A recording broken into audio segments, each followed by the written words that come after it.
All right, Ajii, just make up a chartless theme song for me because I don't have one. Just go for it. Chartless, chartless. You with Melissa on Chartless, chartless. Ever. Thank you so much. Welcome to Chartless. I am your host, Melissa Mulligan. I am here today with an amazing recording artist, Ajii, of American Idol fame and New York City celebrity status.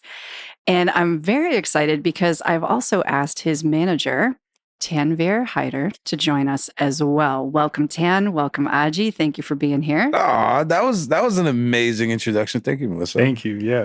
Always great to be here. Hell yeah. We are sitting here in my brand new New York City recording studio and vocal coaching space, and we are being produced today by none other than the amazing Skip Glogan. Skip it! My favorite New York City producer and dear friend. So thank you for being here. You want to yell at us from... Let's go. Thank you. Woo. It's cozy in here. And you can't forget the number one vibe setter, Frisbee. Frisbee the dog is the vibe setter for sure. She is the vibe setter in the center of it all. Yes. So I wanted to talk to you both today because I'm firing you as clients. No. And I thought I should go ahead and just do that on the pod. No. It's been such a singular joy in my life to get to know you both. It's not totally normal for me to be vocal coaching an artist and have the manager in the room all the time. But what I've started to realize is that Tan, you are very much like the Ajii whisperer and translator for sure. And I've started to pick up on some of the background of how long you two have known each other and how much you strike me very much like family. So I definitely want to get into all of that. But I want to start with where you both were in your lives before American Idol. So let's pick up the story right there in the middle of your relationship, I'm sure. So Ajii, what year was it when you decided to do it? Like, how did that come? What were you doing in life? And what was that? How did that decision come to be? Looking back at it now, it's wow. I was just at a nursing home and working during COVID. It was probably like a good 4 years I was with them. And there was this constant battle of like, oh, on the weekends, I'm going to perform music with my band. It was like a rock band, new metal. I thought I was like Serge Tankian from System of a Down. And I just kept doing that mainly just to like let out, that music part of me. Like it wasn't really for money or fame. I didn't care. I was playing like the same bar rooms and stuff. I was just happy to be playing. So I was just in like that circle of work 4 or 5 days out the weekday. And then on the weekend, I'm just rocking and rolling. And I was kind of lost, but I just knew I love music. And then did someone suggest you do American Idol? Like what got you to do that audition? Yeah. So, I mean, growing up, like me and my cousins would always just play American Idol. I don't know how one plays American Idol. Like my cousins, none of them knew how to sing at all, but they were like all judges and I'd just be singing in front of them. They'd tell me stuff and I'd be like, all right, I'll take this constructive criticism that you may not know anything about. But, and I feel like when I was at the nursing home, I was just mostly performing to the residents or just going upstairs during my break. From 9 to 10 at night. And for that 1 hour, I would just stare at the skyline of Brooklyn and the beach and just play, the piano and get lost in my own world. And coworkers would just hear me echoing through the building because it was like late. Everybody was sleeping. And I think Claire, one of the girls at the job, and a few others, they were just like, yo, man, what are you doing here? Just put it on YouTube or something. Make a video, put it on YouTube. And I was like, I don't think that's something I want to do, but let's try it. Made the video, didn't put it on YouTube really, but seen a virtual little ad to like send a video that same night for American Idol. So it was like that same night I was just like, all right, just throw this on and see what happens. And next thing you know, I got an email and I got on. Saying, come on out.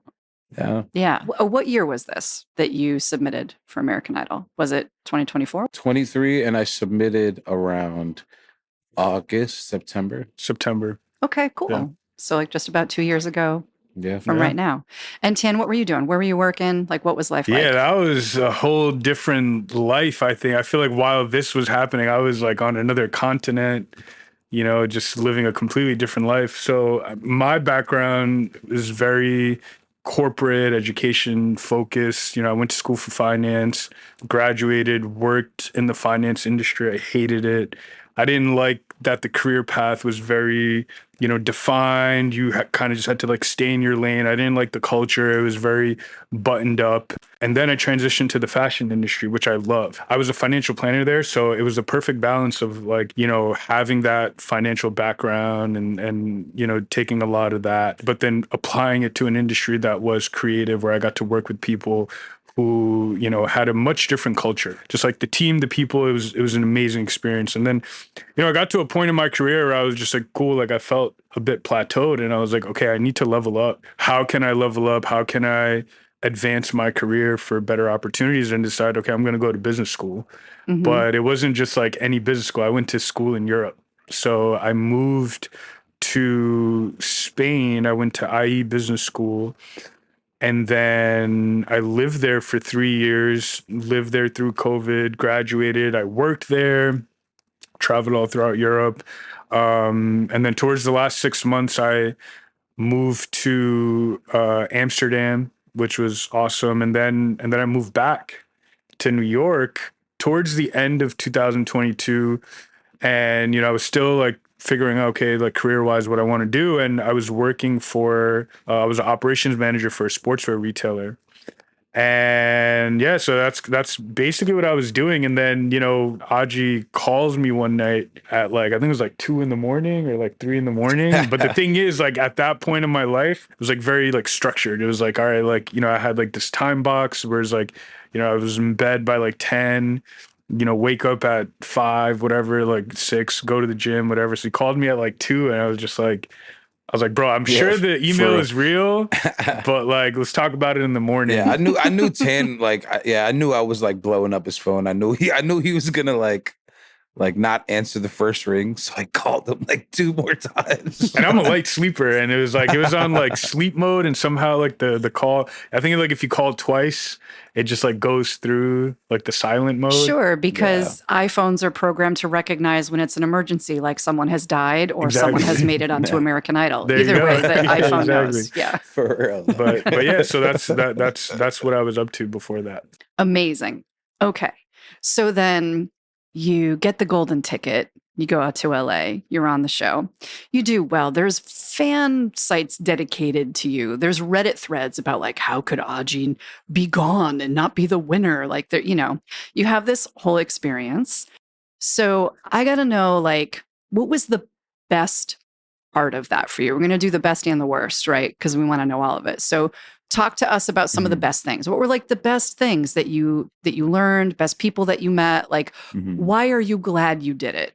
Yeah, absolutely. I feel like I needed to be around other singers. You know, I just feel like, you know, I was around a lot of rap and, you know, stuff like that. And the singing stuff, I wasn't really putting myself around. So I just feel like that was one of the coolest things about it. Just understanding that there's a bunch of voices out there and a bunch of stories, you know, that are being told with these beautiful voices. I feel like I fell in love with a lot of that. And, you know, it being a reality show, you know, you do learn about people's life experiences, like when it airs.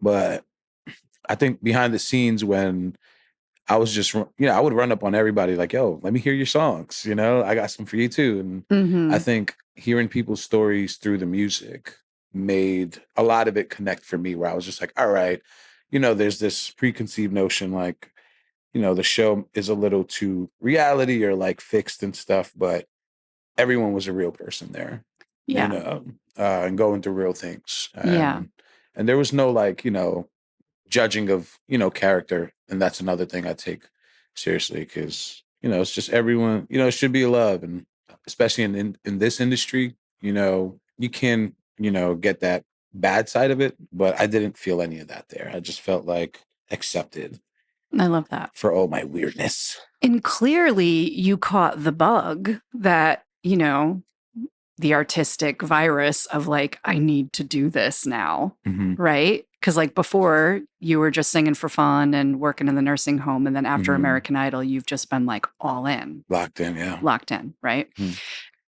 What were some of the harder parts of being on the show or having it end? Because you were in the top 20? Yeah. Yeah.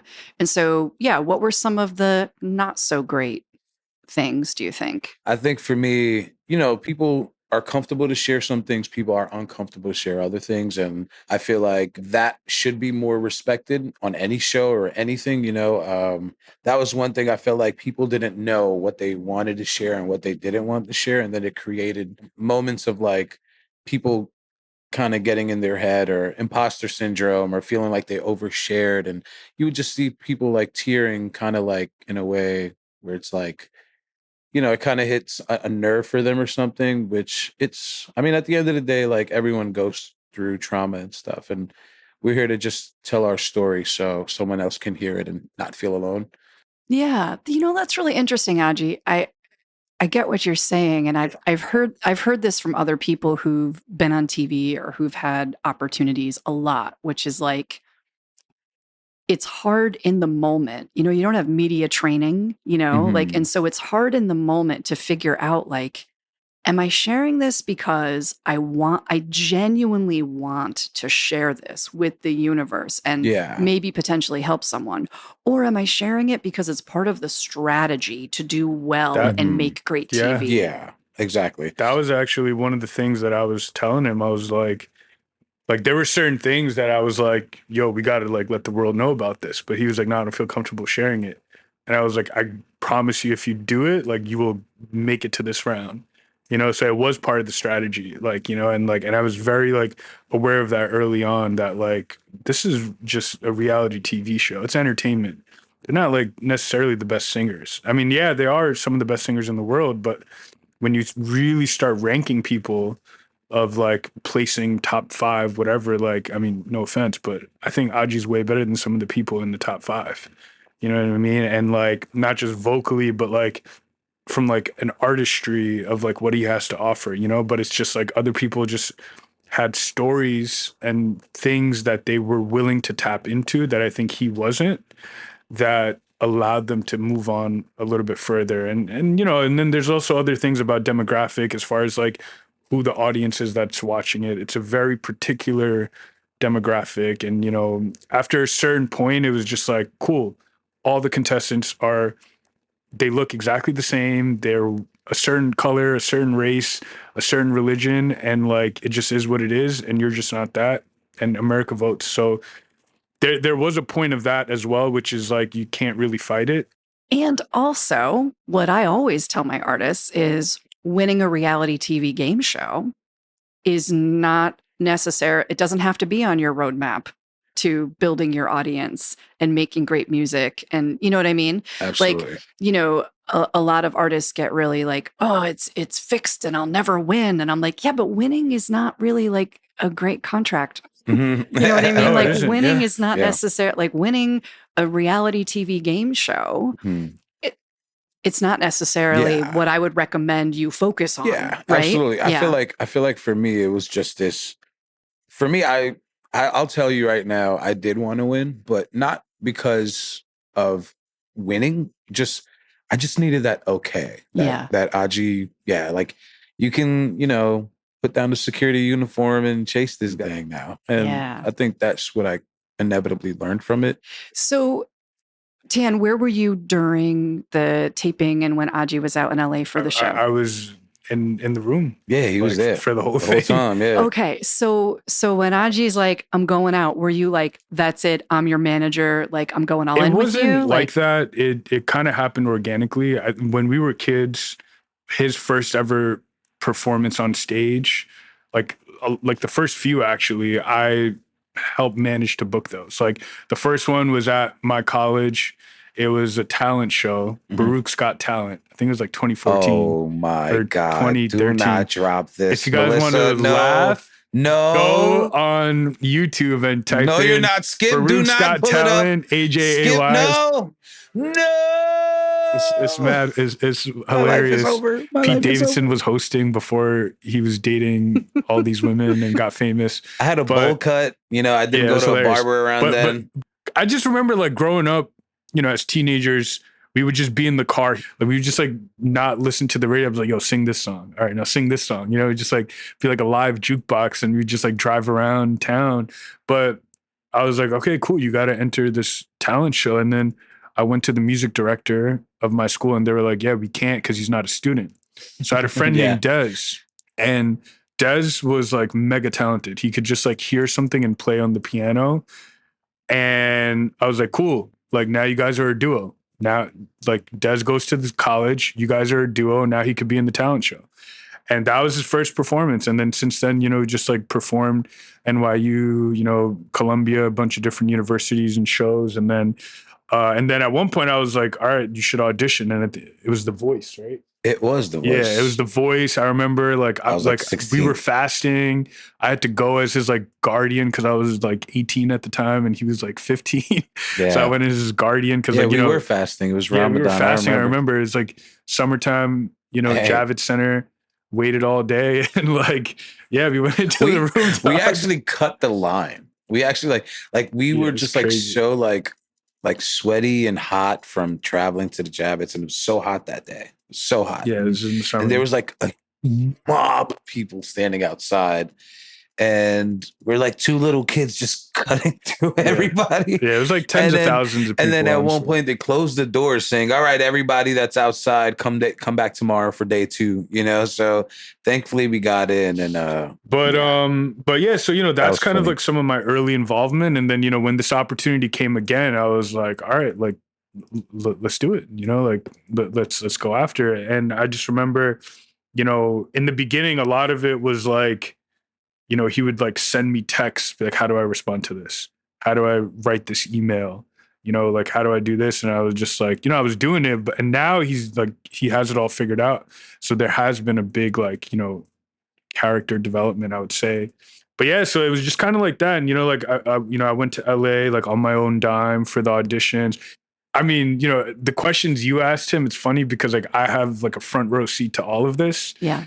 And I feel like the answers are like very different, you know what I mean, from my point of view. Sure. Because like when you asked like what was the best things for him, like definitely agree.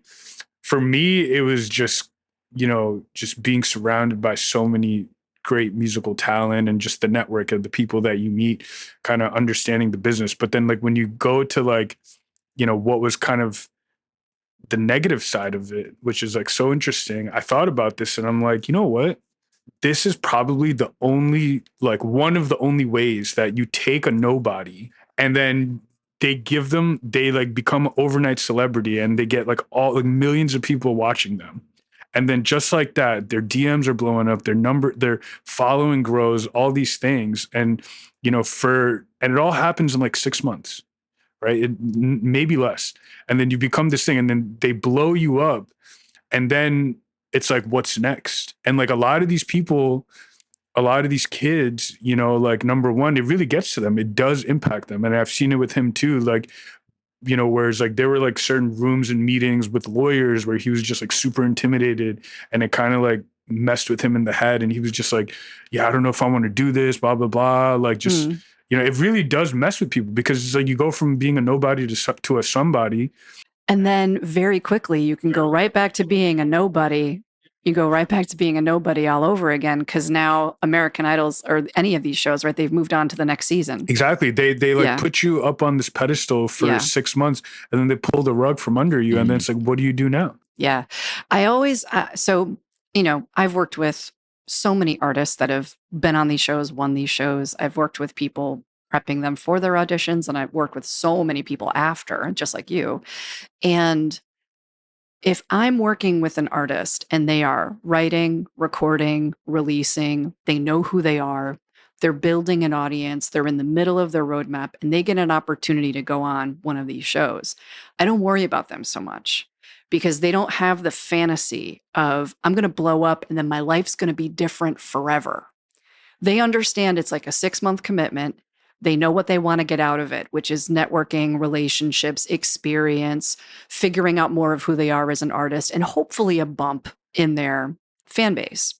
And then they know they've got to go back to work and pick up where they left off and hopefully make the most of that experience, And if you view it that way, I think for some people, it can be a fit. If you can afford to take that time off of your roadmap, as an artist.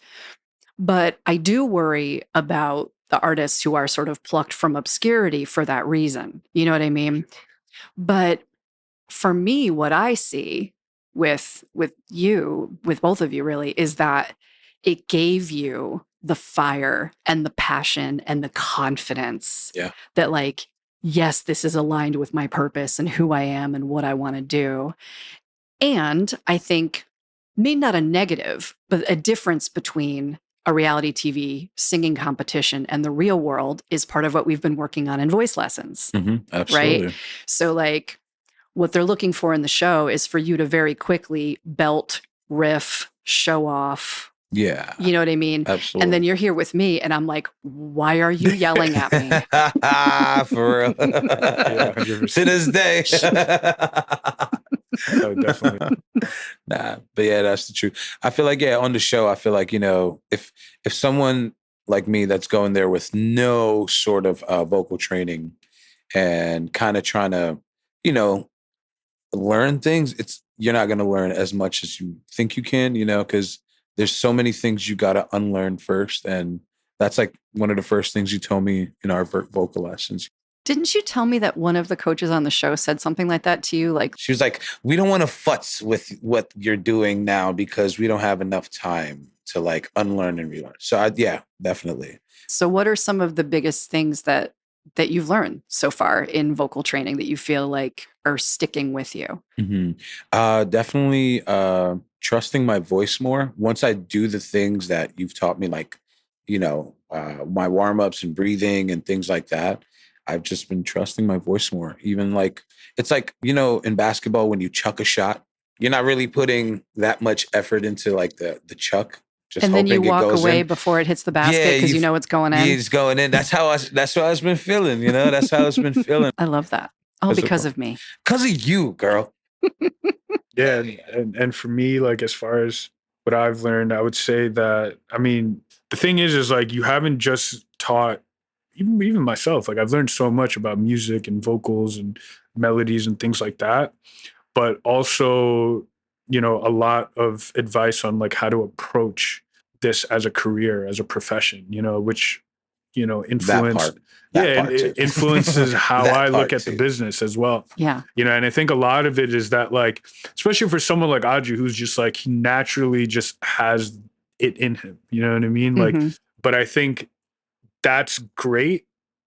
But if you really want to take it to the next level, you have to learn how to like be disciplined and how to like treat it as if like you are an athlete, like you are Steph Curry or whoever. Like, you got to get your 500 shots up a day. Yeah. You have to be like, do the warm-ups, do the, go through everything, even if it's like super mundane and monotonous, like you have to do it. You know what I mean? So it's like, I think a lot of that is some of the things that I've picked up on. And I think a lot of the things is like also understanding like what we're singing for. Like, is this a show? What kind of show? And like understanding, okay, are we doing a sound recording? Like, what's the vibe of the song? Like, all of those things, which like really does make a big difference. So, those are a lot of the things that I've learned personally. Definitely. And to add to that, like not even just on stage, like in the studio as well, where it's just like, I just know, like, you don't gotta show all your cards in the first 10 seconds of the song. Whereas I used to do that. I just used to come in like, you take the coals off my back. You know what I mean? I'd go crazy. So the fact that now I'm just like, chilling out and kind of building the songs, it helps me build the song out more. Sure. Like every song I do. So you know, like I've called you for like advice just to be like, hey, like, what are some things you think we should work on? And you brought up a really good point where you were like, you want to see Ajii take more ownership in sessions sonically, you know, like no matter who's in the room, you know what I mean? Yeah. And because at the end of the day, like if, especially if he's recording for himself, like he needs to know like, this is what I'm going for. This is what I want. And I think that's something that I've been seeing. And it is very important because like I remember early on, like when we did like the pre-screening round of Idol, like he was getting like super excited because he was like, yeah, like I think that went well, like, you know, blah, blah. And I was like, the job's not finished yet. I would tell him all the time and he could tell you. I was like, come back to me when you like actually get somewhere, you know, like when you get a golden ticket. Oof. And then like when we went and then like, you know, he'll be like, I think that went well. I was just like, sorry, but like we haven't accomplished anything yet. We got to keep going.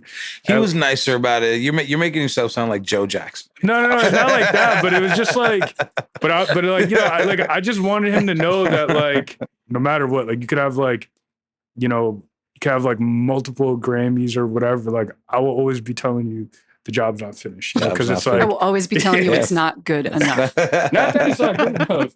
Like just that the job's not finished. We got something else coming. You know, it's just like it's a mindset of just never being complacent. You know what I mean? Like and I think it's like a Kobe mentality, and that goes for myself too. Like I never want to be in a position where I just feel like, all right, like I've settled. I'm good. This is good enough. You know, like I just want to be like, cool, like we've got to this point, like what can we do next? Yeah. You know, and I think that's like that's like where like our relationship comes into play because like if he was just like a client that I met recently, like I'd have to be more, you know, precarious about what I say around them. But you know, with him, it's like we don't there's no veil. Like I just tell him as it is straight up and it makes working together so much easier. Mm-hmm. Well, I was going to ask about that. So, because I mean, Tan is so close to you personally, such a great friend, right? Yeah, the Ajii whisperer. He's the Ajii whisperer right? and the Ajii translator. Because there were times in early voice lessons where I would say something to you, Ajii, and you would be like, and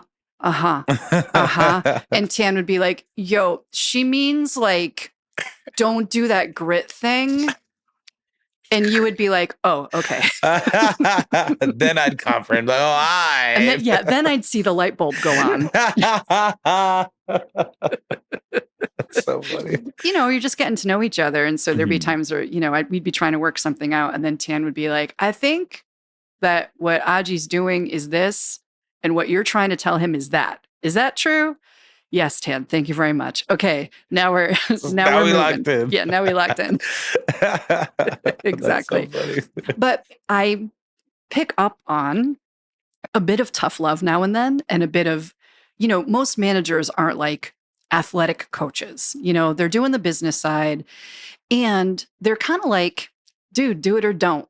You know, like I don't have to be here if you don't want me to be here. But you're not. You're like, no, we are doing this, man. And like, if you see him, what you perceive to be slacking off or not locking in or whatever, yes. I get the feeling that you're like on it. Like, no, dude, this is not an option. Like, I am not walking away from this and neither are you. Yeah. Like, so do you love that? Do you like having that like accountability partner in your life? I mean, it's not like he's just like, do it all. It's just more like he definitely, you know, looks at like, oh, you good? Like, mentally you good? Like, you know, it's not like he's just like, do it. You know, and there are days when I'm like not feeling it, you know, he'd be like, yo, bro, you good? Nah, all right, cool. Like, it's all about that unison, you know. I definitely don't feel a type of way because it's like, I'm a chill guy.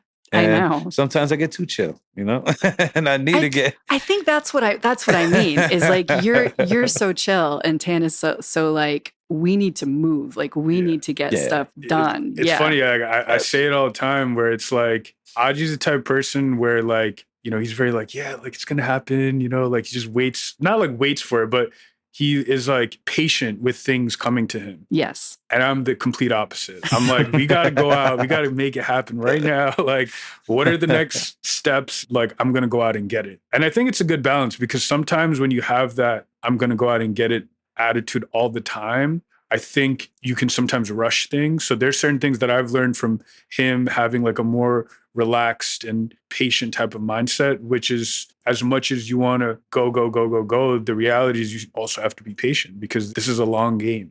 which is built upon the foundation of habits that are actionable that you do every single day. And like regarding our relationship is like I have to wear multiple hats. Part of it is just like, all right, the manager hat, but then also it's also just like it's still my brother at the end of the day. So like we still hang out, we still like crack jokes, like send each other funny memes, like we still like talk to each other about like girl problems or whatever. Like we're still boys, you know what I mean? But like there is that like side because I do believe in it. And like we just gotta work Mhm. really hard to make it happen. So Yeah, and then it's just like it's my dream, right? And you can't find a lot of people that's willing to put their dreams to the side to help you chase yours. Yeah. So I feel like I'm grateful for that with 10, and then also it's kind of like molded to the point where it feels like it's his dream now too. Which it just feels like two heads are better than one. Like if I'm not in the room and he is, or if I'm in the room and he's not, like we'll still get things done for both of us. Yeah, we're just locked in on that end for sure. That's so beautiful. And I think you're both very lucky. I really do. I mean, I work with so many artists who think that they need to pitch themselves to like big management companies in order to get help and in order to, but it's like, no, you can actually have a collaborative partner who's in it with you. Yeah, It's like you guys are bandmates, yeah, for yeah, really. yeah, You know what I mean? And yeah, Tan's it playing to is. his strengths and you're playing to yours. You know what I mean? Yeah, Not that absolutely. much different than like, oh, I have my favorite drummer or my favorite producer or somebody who's like in it with me all the way or a co-writer, right? But, Tan, it's a beautiful collaboration in this really important way, I think, especially in 2025. Tan, do you think you'll ever manage anybody else? Like, do you now That's see a this as like, that is a good question. And yeah. What? you're going to I share him, Ajii? definitely would like to. This is an open relationship. Yeah, like Open up the you see marriage. other people. But no, but the way that I want to do it is like, we would manage together, if that makes sense. And when I say manage together, like, he might not be as involved on the day-to-day or the operational side. But like, let's say, I bring on another artist and it gets to a point, then like I would want that newer artist to benefit from having someone like Ajii as a part of the Sure. team. I mean, that's how management rosters work best. Exactly. But yeah, no, and I think also when I do decide to take on more artists, I think the criteria of what I'm going to judge those new artists will be a lot different than what it was, let's say, a year ago. I mean, Sure. to be completely honest with you, like I don't really care for like exceptional talent anymore. I feel like you have to be talented. There is a baseline, but I think there are other things that are way more important than that will determine a successful artist or breaking an artist outside of talent. You know what I mean? Welcome to the music Yeah, industry. You absolutely. did it. You did it. Now you're talking like a pro. Yep. Yeah, it's just like I think it starts with work ethic. I think it starts with like how hungry is this person? How bad do they really want it? And then it's really just like, do they have a good sense of marketing? Like I'm not saying you have to know everything. That's what having a team is all about. But like at least having an idea of like, this is my brand, this is my sound, this is where I see myself fitting in. And I think a lot of those things are very important because, obviously with Ajii, like that's something we've done together. But I think for an artist, like if there's an artist I want to take on, like I think those are some of the things that they would need to already have an idea or a vision about. So this is a good time for me to chime in, I think, because music industry people will all tell you what Tanvir just said, which is, I need you to have a work ethic. I need you to understand marketing. I need you to have a sense of your brand. But what most artists do is they hear that and they pivot away from figuring out the music. So this is your little public service announcement to say, what Tan is recommending is step maybe 5 or 6 in your artist development process.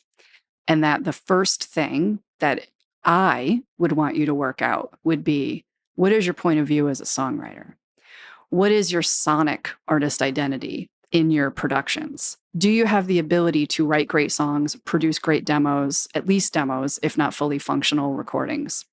Are you collaborating with others? Are you artistically expressing something that the world needs to hear? Are you cross-pollinating from different genres and influences? Have you created something unique? Then, yeah, it's not enough today to just have great music and hope that someone will come along and say, I want to manage you because you have great music, right? The next level is like, yeah, I've figured out maybe my visuals or where I fit in, like who I should be on tour with and whose fans should be my fans. Like all of that sort of stuff becomes meaningful and can really, really help you if you are the real deal creating great music. But in my opinion, that's really hard. I get that all the time. I'm submitted really slick packages from people that have great produced, decent songs that were produced by other people. And, there's a very slick picture on it and there's a expensive music video and they're working very hard, but like the center is not yet there. Yes.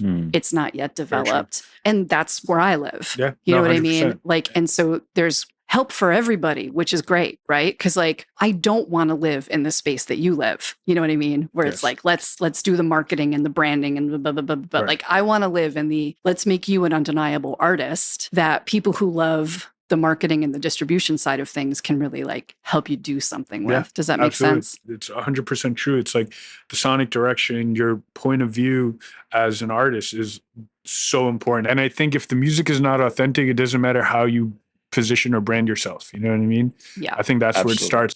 Ajii, who are you listening to these days? Like who's kind of under the radar that other people should listen to? Oh, wow. I've personally been listening to a lot of some guy named Odie, Odie. Mm-hmm. There's a song he did called Mrs. Summer. I'm fresh off a heartbreak, so that song's been hitting for me. Wait, And it's you the are? summertime. You're fresh off a heartbreak? Nah, it's been a while, but it still feel fresh. Just cuts deep. It cut Yeah. deep. It cut deep for sure. But yeah, that song is really good. Mrs. Summer. Mrs. Summer. We're going to look that up. Yeah. There she goes, Mrs. Summer, breaking hearts again. Yeah, really good. I like it. Straight to the point, that song. Love it. Anybody else? Tan, you listen to anybody kind of new under the radar? I'm weird with how I consume music. I just like, I'll go by like the genres I listen to. So, I'll kind of do like New Music Friday, see what's popping on that, what's new. And then I love my reggaeton. Love that. And then I love house music. So You going to sing us something? Ajii, I sing. can't sing, man. I leave the singing to Ajii. Let my Let my people go. But I don't know. There we go. Got him. But I've been listening to like, I don't know, like Clairo a little bit.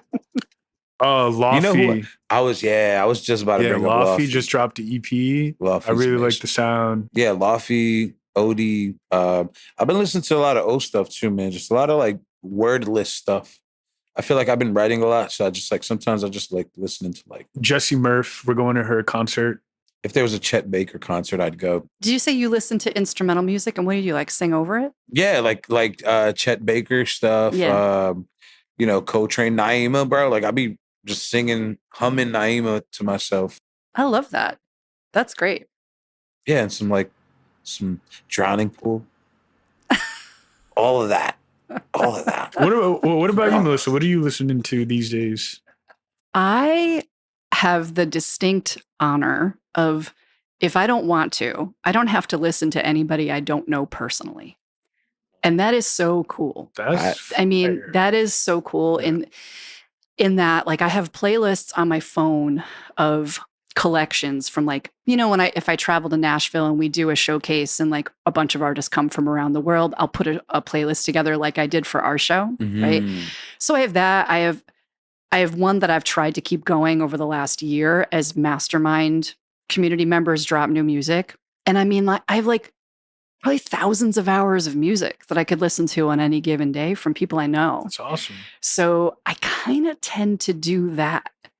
And also keep in mind that music gets submitted to me every day.